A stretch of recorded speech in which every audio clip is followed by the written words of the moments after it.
Fitz of Writing.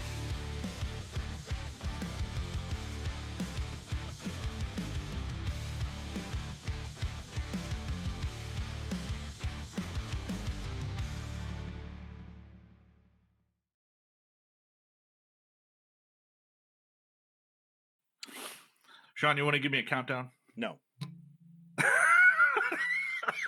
5. All right. No, we don't need that. That's just extra pressure. Well, you're still counting. Why? No, stop. Hey there, Scribbles and Scratches. Welcome to the Fitz of Writing. I'm your co-host tonight, R.M. Johnson, with Sean Fitzgerald. This is normally where I would have some big speech about the edification and all that stuff, but Sean hates that. And due to some unforeseen events on our end, be it equipment malfunction, or perhaps the podcast gods are testing us, or it's just Sean's gross incompetence, this is our third attempt at recording this interview.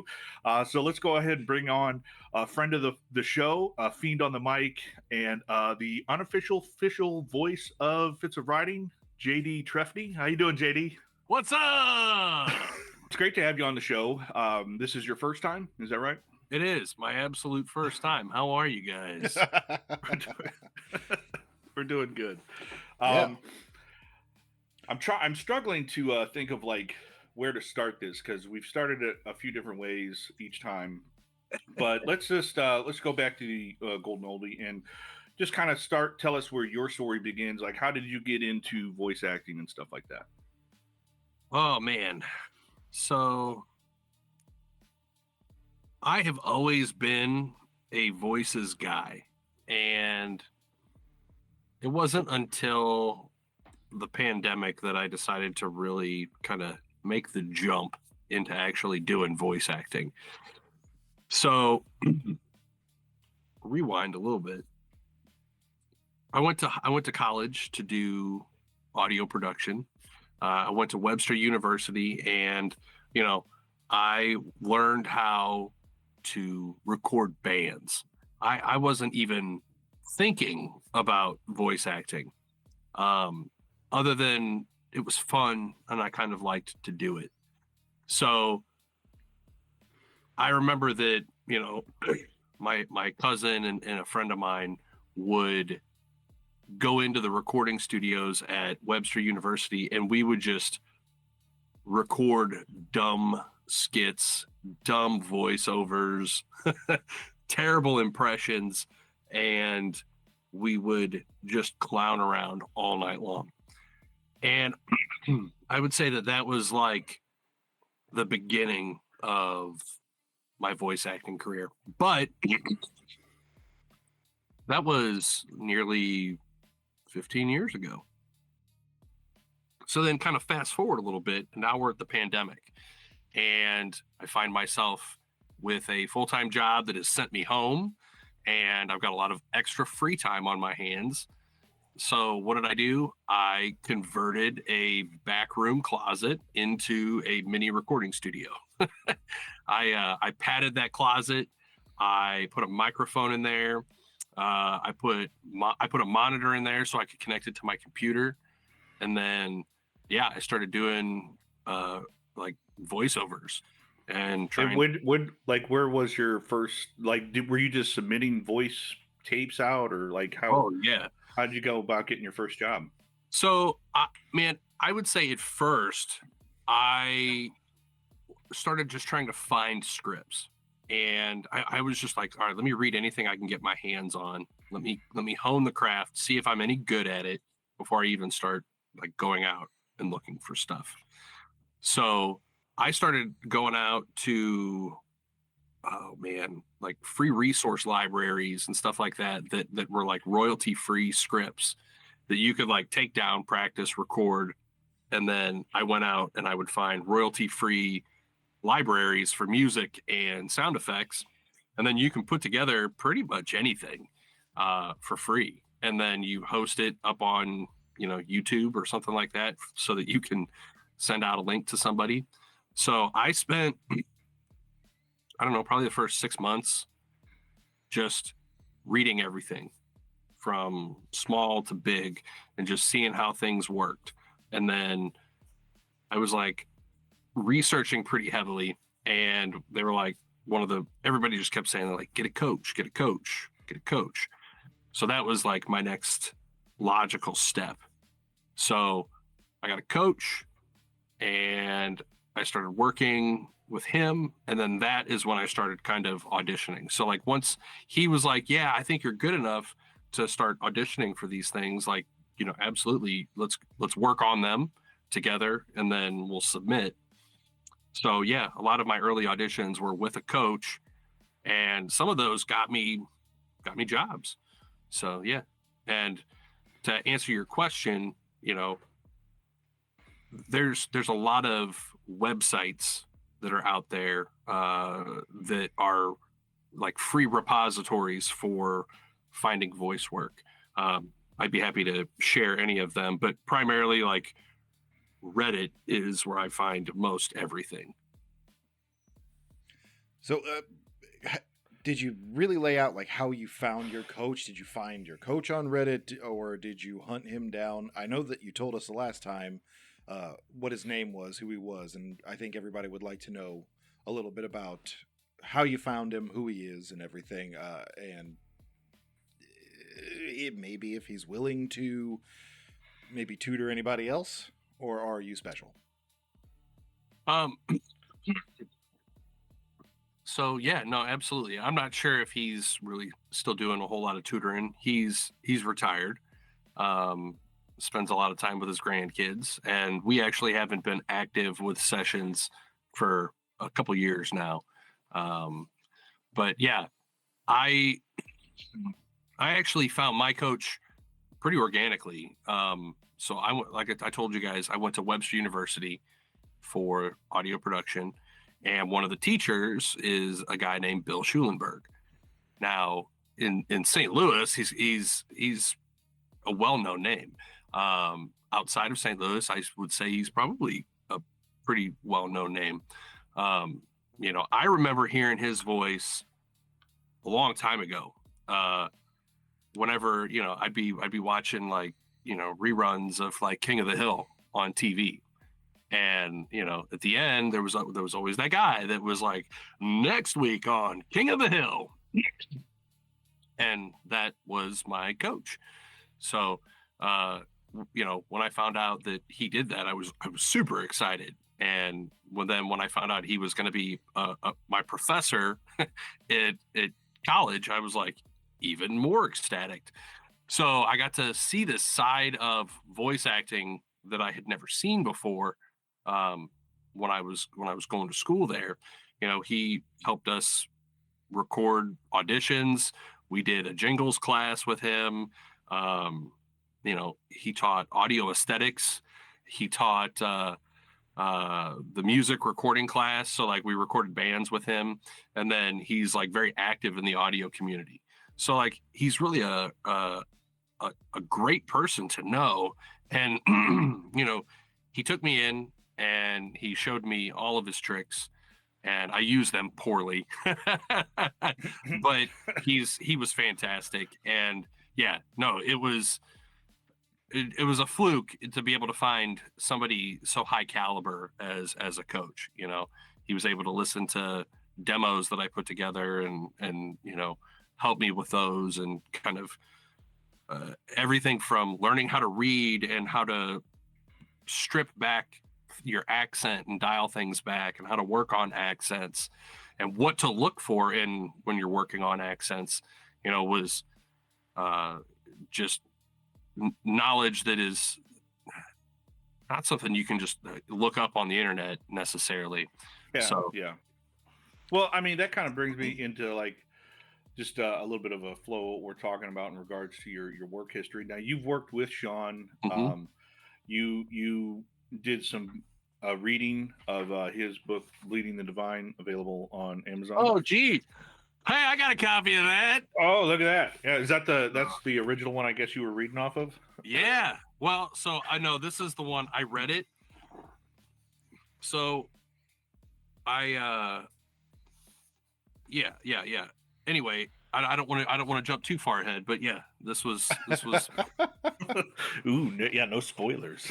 Oh, talk about the really interesting stuff that led you Yeah. up to Bleeding in the Divine, and then we can gloss over that real quick, and then talk about your work with Ryan and his poetry. I think we should do a deep dive. I think that's first, right? Like, that was my next logical step, man. So I didn't know what I really wanted to do when I first started voice acting.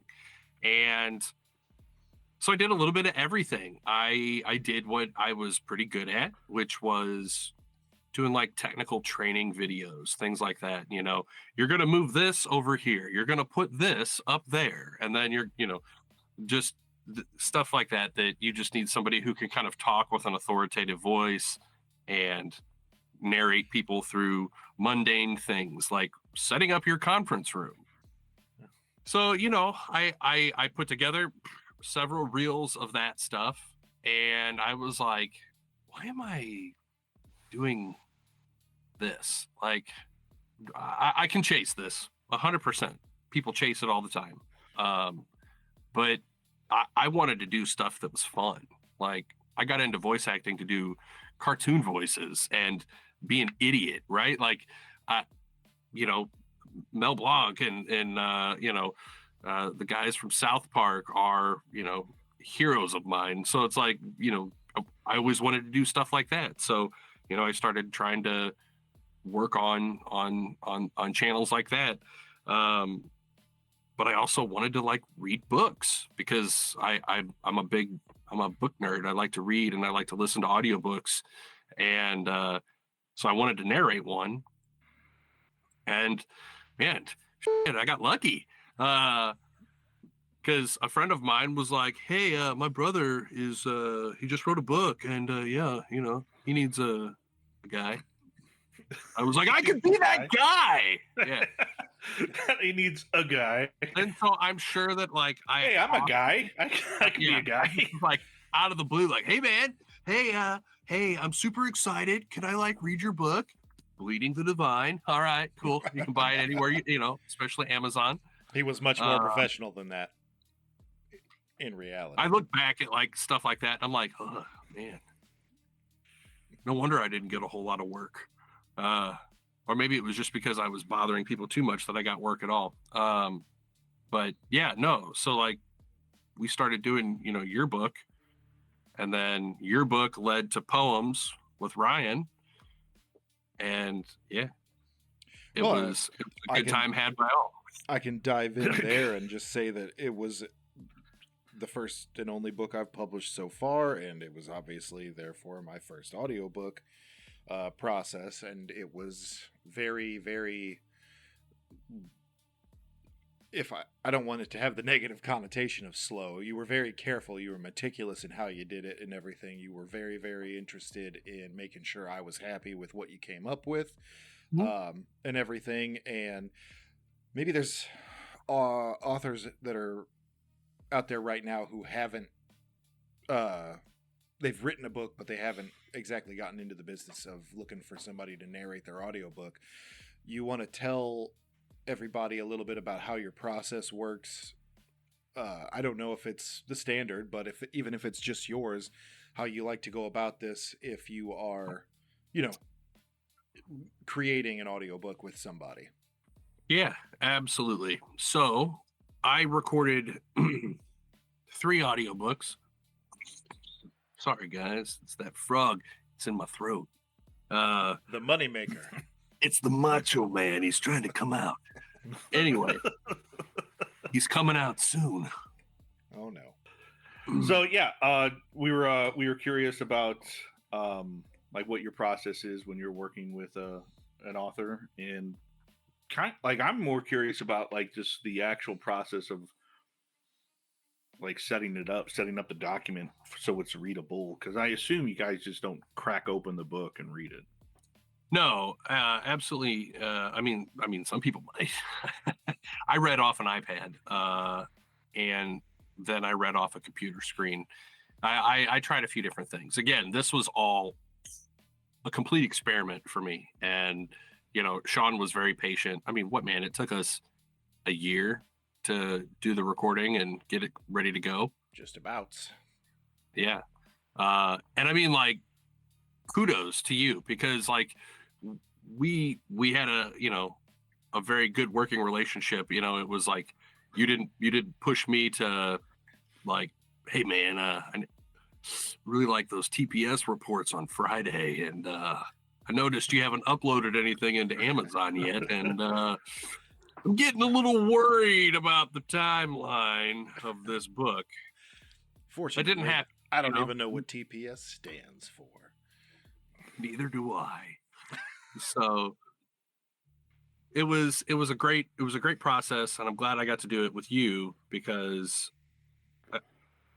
I don't know what the process is. What I knew is what I had researched, what my coach had taught me, and I just tried to record everything at high fidelity and tried to get into character as much as possible to make sure that the reads weren't stagnant, and I took lots of breaks. And when I would hit like mental blocks in recording, I would take time away, and we stayed in communication the whole time, which I felt like was key. It's like, to me, that's the biggest thing. You need to be in communication with the person you're doing the book for, and you need to be in communication with the person who's recording your book. It doesn't have to be every day, but it has to be frequent enough to make sure that you're staying on target at least a little bit. And would you guys have like little weekly meetings or whatever about like, hey, no, I encountered a new word, how do I pronounce this, or what's no this I kind of would let him know, like, oh, I'm recording tonight, and so we could both be excited.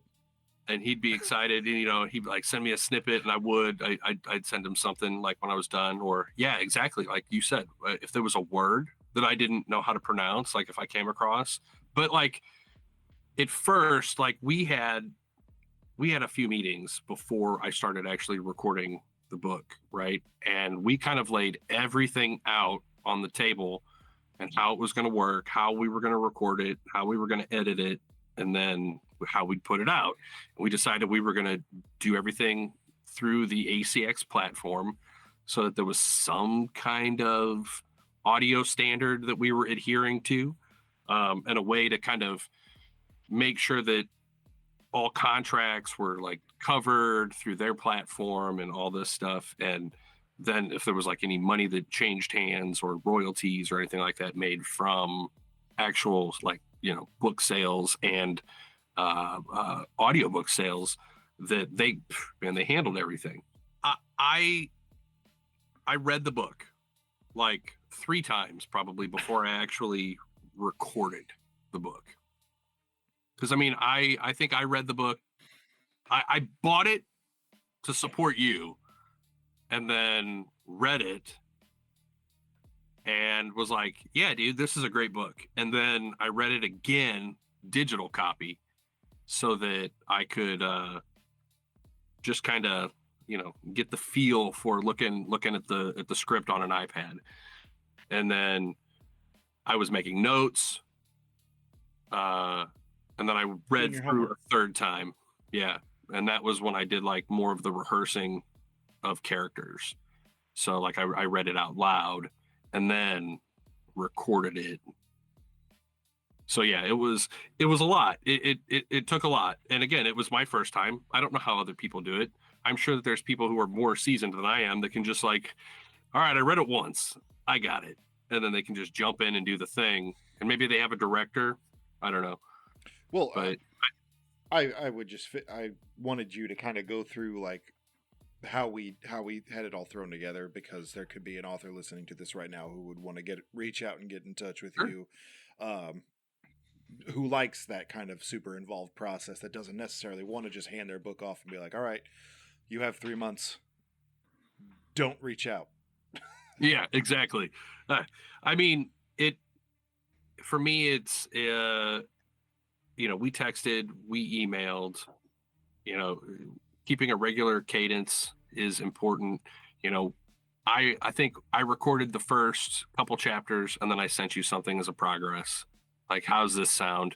tonally, like, do you like the microphone? Do you like the distance I am, the room that I'm in? Like, we talked about all of those things.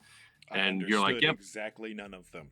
And you're like, yeah, man, it all sounds good. And I'm like, cool. All right. So I'm good to go. And then I let it rip. I think I recorded, I don't know, 50 or so pages, like right off the bat. And then, but it was like, when I say off the bat, like, it took me a bit to get there. And I don't remember exactly how long, but I mean, it was grueling because, like, you'd be in character and then you'd get too hot on the mic and you'd see it clip and it would, like, oh man, drop you out of character, and you wouldn't be able to get back into character as quickly, and you'd make mistake after mistake. And so I just remember having, like, all these edit points, and I was using a clicker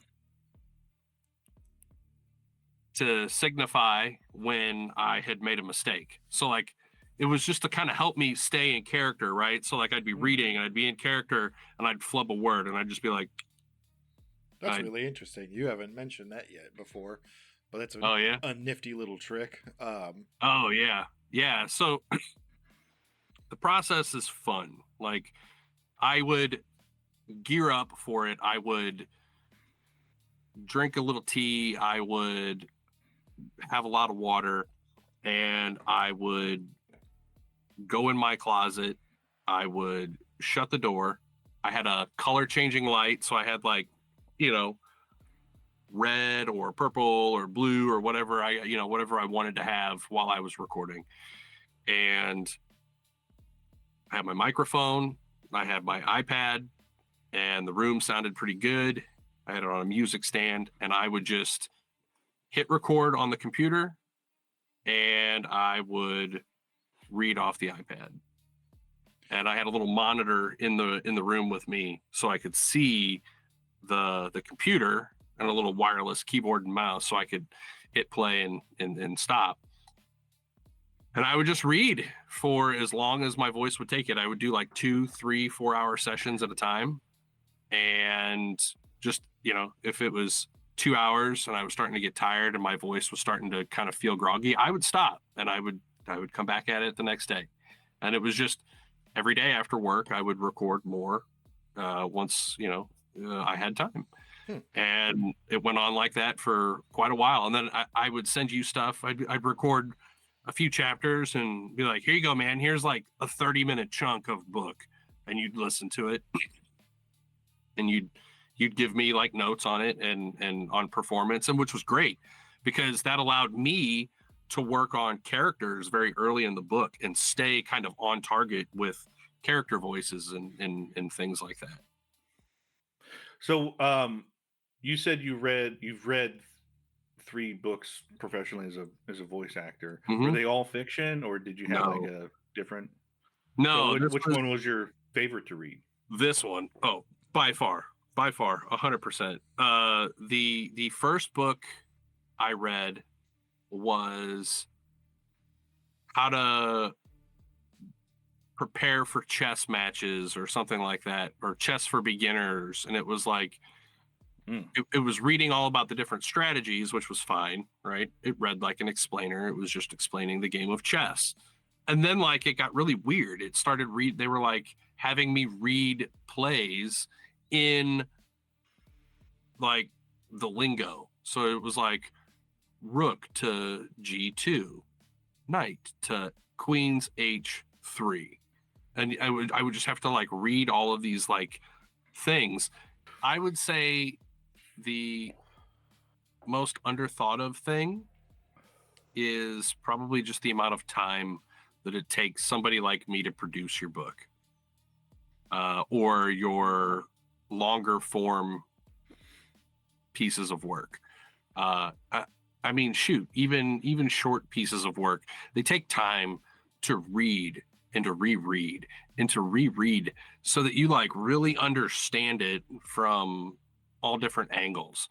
I don't know about you guys, but, like, when I read something, sometimes my brain just doesn't catch how it's supposed to actually sound when you speak it. And so I'll get caught in the middle of a paragraph or a stanza, and it's just so robotic and monotone, and you're just reading it and you're forgetting that you're actually telling a story. Then you're like, oh shit, hold on. Clicker, clicker. But it takes a lot of time to do the recording, to do the editing, to do the production, and then to get it back to you so that you have something that you can listen to that isn't just crap. And then you can be like, yeah, that's great. We're on the way to getting there. That was going to lead me into your experience with me. So, I mean, is that something that you would be like more open to doing? Is more poetry reading for? I mean, not just myself, of course, but but anyone else that like was out there was like, hey, I would love to have my 1,000%. poems read professionally. Oh, 1,000%. I write poetry. I like to read poetry. So I mean, yeah, I'm absolutely open to it. Poetry of any kind. Like I feel like I'm more well versed for like fantasy and horror than anything else. So I mean, if you've got those kind of stories, that kind of poetry, send it my way. Like that's really where my heart's at. So yeah, when you sent me your poetry, I was like, oh man, this is exactly what I'm like looking for. So well, I mean, be brutally honest. You read my poems. The process we had was pretty quick. I felt I basically just gave you my stuff and trusted you to read it, and you got it back to me. I kind of think you were like expecting me to return with some suggestions or anything like that, but I really didn't. I was super excited just to like hear the words I wrote spoke back to me, so that was cool. But I was curious, like, was there anything you liked that you're reading? Did you feel like this is good writing, or were you just like, I'm getting paid? Totally getting paid. No, I'm kidding. I'm not. You can edit that out. No, seriously, it was very good work. I did enjoy reading it. So what I learned from my book process was you can say no to projects you don't like. So when you came along, I immediately was like, Sean, no, tell him no.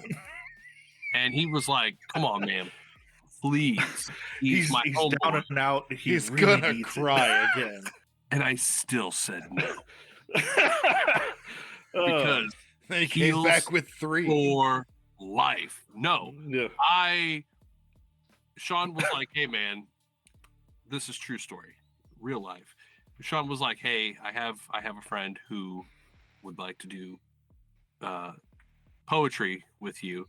Would you be interested in reading? And I said yes, because I at that point was like, I'm gonna read everything because I don't know what I'm good at. And so I read your stuff and was like, this is great. I love doing this. I would love to do more poetry. The process was very smooth. I remember, I think we met, we talked about anything that might have tripped me up with words, just like we did with Sean. And we worked through that really quickly. I went to town, I read some, I sent them over your way to be like, how's this sound sonically? How's this? Is this good? Is this room good? How's my mic sound? Do you like this microphone? I just got a new microphone. And so it's like, thank you. It sounds amazing. Let me just take everything now. Yeah. And so like I had just I had just done a nice upgrade for my studio by buying the Sennheiser 416 shotgun microphone, and I really wanted to try it out on a project. Huh? Not a sponsor. Oh yeah. Not of this show. Yeah. Could anyway, be though. Could be. Could be. Hey, anyway, so I was really excited. I wanted to try out my new microphone, and you had come along, and I was like, yes, let's do this. And so I sent you some takes. You're like, that's good. And I was like, oh, to me, I mean, that's huge. I think, because the way I read it is how people will hear it. It's kind of immortalized that way. Yeah, exactly. Like one of my favorite poems that's read. Bryan Cranston does a reading of Ozymandias, and it is incredible. So that was my huge inspiration when I was doing your stuff. So like there's probably some of that in there, for what it's worth. Well, I appreciate that. I mean, like I said, like I think it I didn't feel the need to be like giving notes. One, I don't know enough about voice acting. Two, I didn't hear anything that needed like any like real addressment. It's not like you were squeaking or anything like that. You read it, your voice was clear, it was concise, it was paced. It didn't feel like you were running down the street while reading my poems, and you sounded like you were putting effort into it, and that's all I could have asked for. So you've worked with us, you've read my book, you've read Ryan's poetry, and you have done a little bit of other work on books, but what other kind of stuff are you doing and everything right now? Where can people listen to your voice work at? Yes, absolutely. The best place to go is to my website, trefneyvo.com. trefneyvo.com. I have links to kind of all of the bits and bytes that I've done. You can find me all over the place. I've done things from tabletop RPG companions, which were a lot of fun. That was a big flex for voice, like just different characters. Holy you cow. can name drop. You want to name drop? I had done work for a tabletop companion game through Foreteller Games. Have you guys ever worked with them or ever heard of them? I can't say that I have. Do you know what game it was for? I probably know the game better than the company. Yeah, the one I worked on specifically was the Isofarian Guard. I have not heard that one. That's all right. I will check it out. It sounds interesting. Yeah, I was just one character in there, but it was something. Like, yeah, I've done little pieces in video games. So I was in you can find one called Hawthorne. You can find it on Steam. It was like a point and click horror like suspense game. I remember seeing that one on your website. Yeah, I played a police officer in that one. Jeez. Yeah, so before we get too far past what we were talking about, you do have other extensions out there. One being a pretty successful YouTube channel where you do some voice work called Mr. Spherical. Yes, sir. You want to tell us a little bit about that? Me. So Mr. Spherical is geopolitical satire using country balls to tell really unique stories. We educate people on how different countries interact with one another, and we use comedy as our tool to kind of teach that. I work with a whole group of people. It is a big time organization. Like it started pretty small. Like it was, I found it on Reddit. Okay. Like I had been following like this YouTube channel for a little bit that was, they used fun animation to, again, teach different things about history. And it reminded me of some old animation styles that I had seen in my YouTube glory days. And I was like, oh, this is so cool. So I like reached out to them to try to like get work. And they're like, yeah, we have an audition process going on for this new channel. You can audition for it. And they sent me the process, and I was like, all right, cool. I auditioned. They like, we like your voice. We want you to come to a second round. And I lost the gig. Oh, no. That sounded sarcastic. I apologize. Oh, no. It sucked. I was like, all right, that's okay. Like it happens, man. Like you move on. But what I did next, I stayed in contact with the casting person who actually was the owner of the company. And I was like, every few months I'd reach out like, hey, you have anything new? And he'd be like, no, not this month. But then I'd reach out again, and he'd be like, actually, I do. I have something, and I think your voice might be exactly what we're looking for. It's called Mr. Spherical. And I was like, okay. He's like, have you ever heard of country balls? And I was like, no, sir, I have not. And he's like, what all is right. a country ball? It is a very specific style of art and animation that was very early Reddit days. They had specific requirements that would categorize it as even being okay to be called a country ball. In fact, it was previously called Poland ball.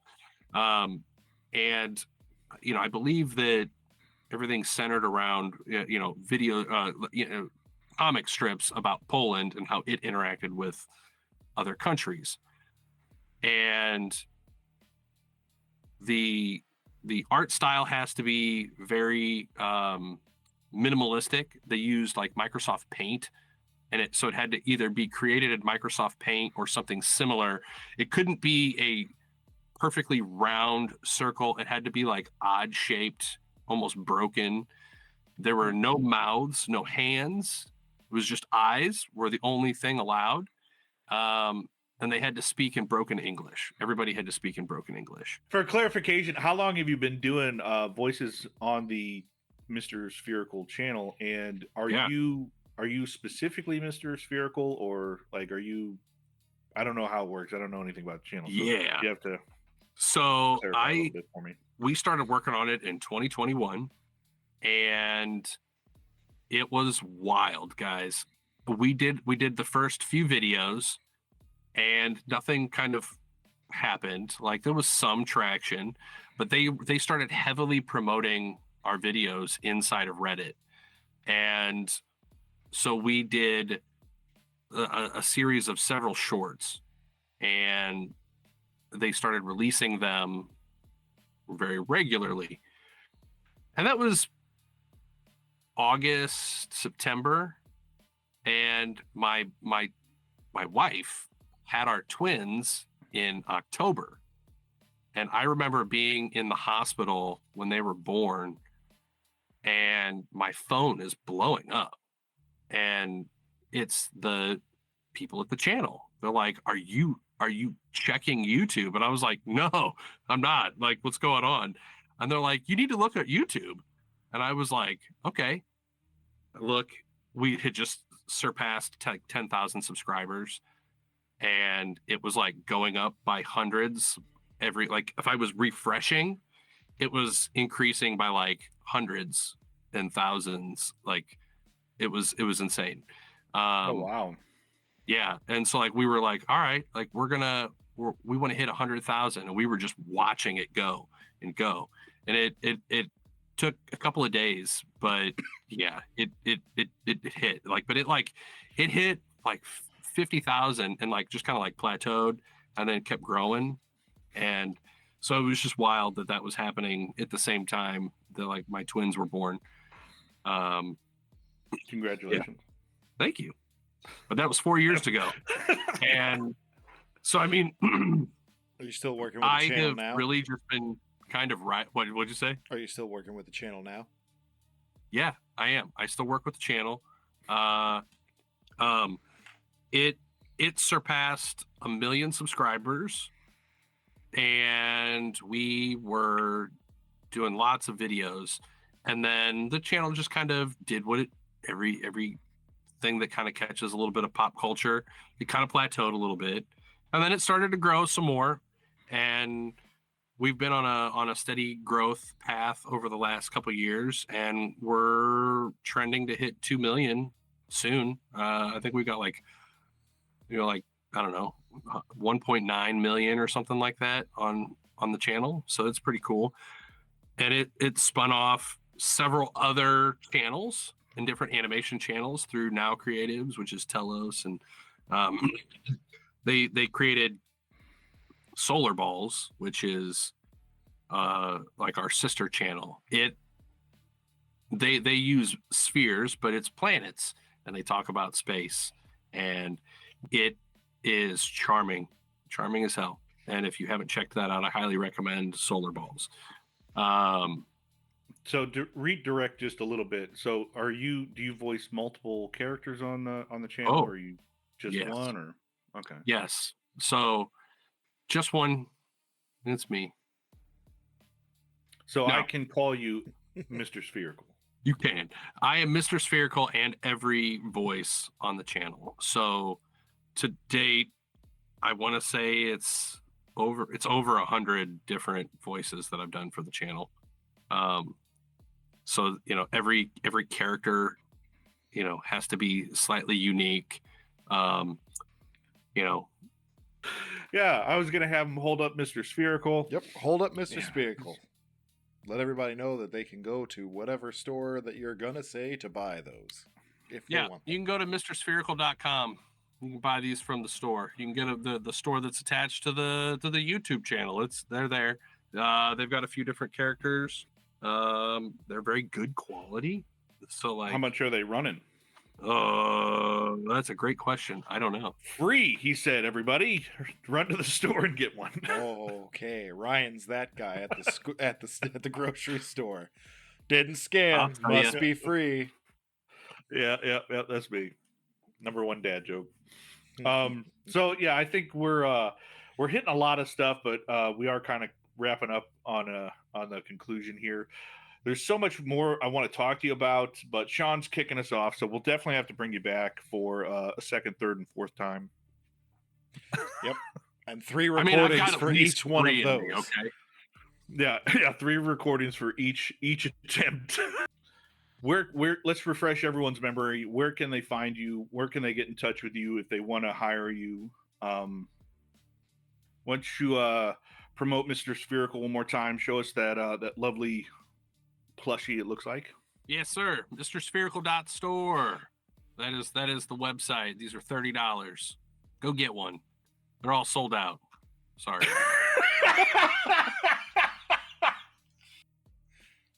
Took too long. Took too long. All right. Better luck next year. They'll probably be back in stock by the time this airs. You should check. Maybe. We had a run. Show's been canceled, everyone. We're all out of merchandise. All right, where can they find you? Where can they reach out to you for some work?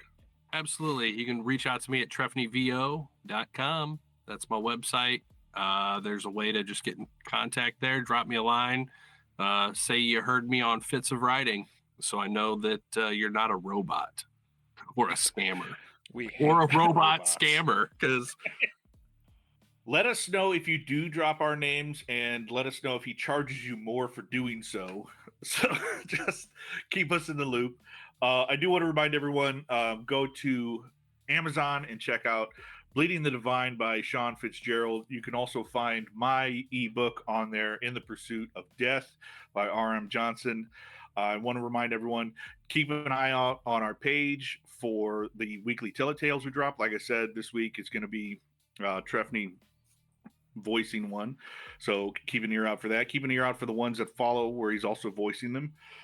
And Sean, is there anything else you want to add before we go?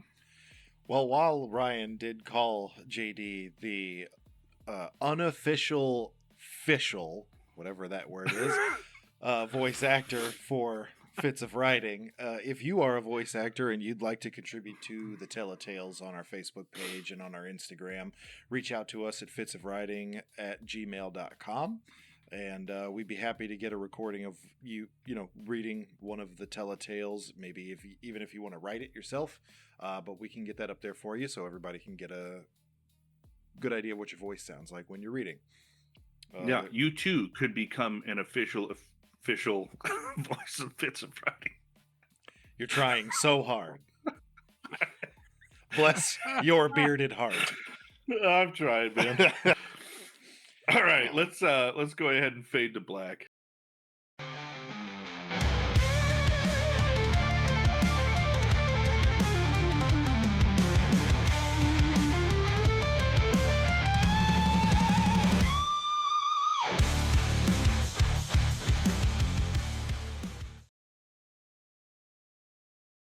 I just want to make sure that this interview is being recorded.